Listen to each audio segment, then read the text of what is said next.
This polymer clay has some amazing superpowers I'm going to share with you in this Cosclay Sculpt review. Keep watching and I'll reveal its best qualities and why I love this clay so much. Hi everyone, I'm Mel, the sculptress and artist from Two Feathers Gallery based in Australia.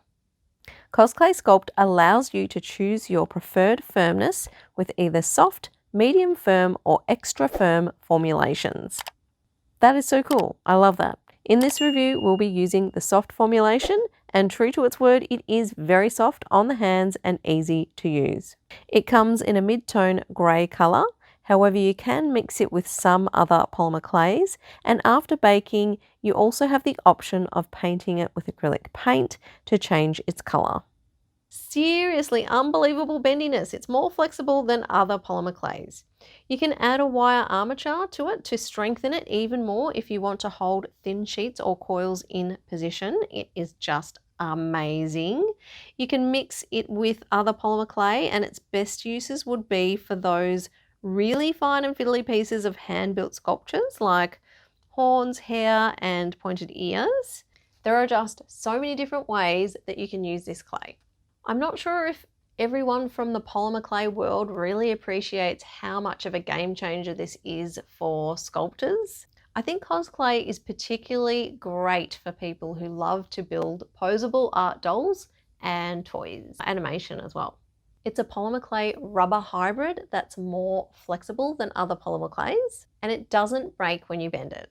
I guess that most people who use polymer clay specifically feel that, just generally polymer clay is flexible enough as it is on its own, and it bends enough to their satisfaction to what they need it to do. However, if you're a sculptor that likes to primarily do hand building and make much larger pieces, especially pieces that can defy gravity and that need to be safer in transit, and I feel like it's the long, thin kind of elements that can be really handy because they've got that flexibility, they've also got the strength. So when you're kind of like packing them in boxes and things, they just hold together and they're less prone to being broken.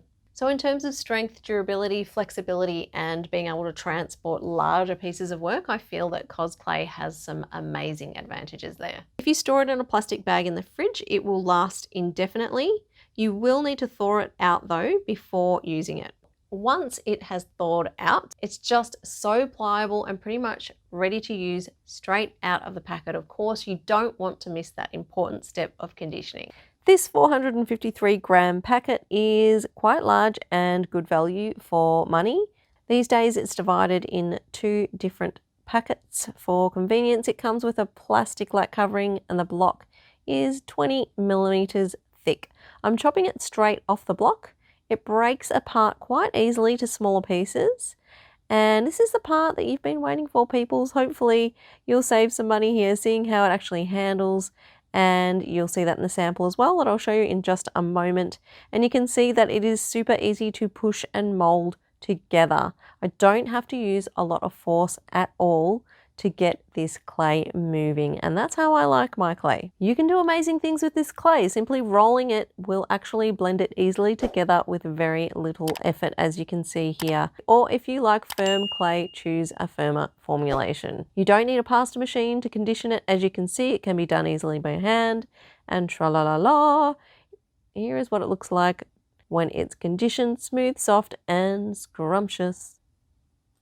And looky here, I'm doing the crack test quickly. Oh my gosh, had to show you that one more time. It's so satisfying. I made this magical amethyst hummingbird wand with Cosclay Sculpt. Here it is raw, and now you can see me applying layers of acrylic paint. I'm using an antiquing method on a lot of the areas. Antiquing is where you brush the paint on straight out of the tube and use a damp sponge to wipe it off so the paint stays in the cracks, giving your sculpture more definition. Here's a bird, a weirdo bird. This bird has got legs, and that's about it. These weirdo bird legs I created have a wire armature inside. You can see I made quite a few of them. The reason why I chose Cosclay Sculpt for this piece is because the teeny tiny little weeny meeny little points of the claws are very fragile, and they all need to be in contact with the tabletop, not only to make it look like the bird is actually standing somewhere with its weight on its feet and not all over the place, but also because the legs need to stand up upright and not just blah, fall over. And that's what Cosclay Sculpt is great for. I can just move and shift them all around until they're in the right spot, and tra-la-la, success, it's amazing. The bouncy rubberiness, don't know if that's a word, but I've just made it up, is fantastic to keep these claws intact in these delicate areas of the sculpture.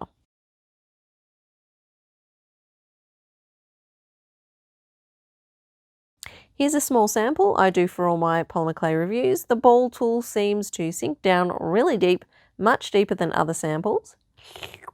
Just like that. These thin lines I'm drawing are a bit gloopy looking and not so crisp. Here's a few balls. A silicone shaper tool works perfectly for joining the clay balls on.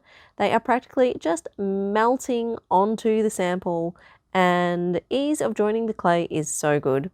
Isopropyl alcohol can take care of smoothing any leftover scrappy-doo bits. You will see this in just a moment. Here we are. And there it is, isopropyl alcohol. Whoa! And here's another little bit, just tidying it up a little bit. Looks so good now. Indenting the balls is a breeze. Here's some sandpaper that wasn't as crisp as some of the other polymer clay brands, and I did it a few times. And finally, a wire brush. Here I'm pushing down for longer than I usually would to get the amount of texture that I want. And then I'm just going to, you'll see, tidy up a few bits, and the sample is complete. Yay!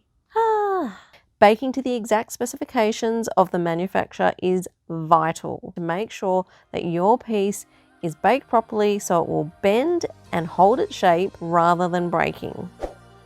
If you enjoyed this polymer clay review, please like and subscribe to my channel. There's plenty more clay that you can discover, and I would love to see you in my next video.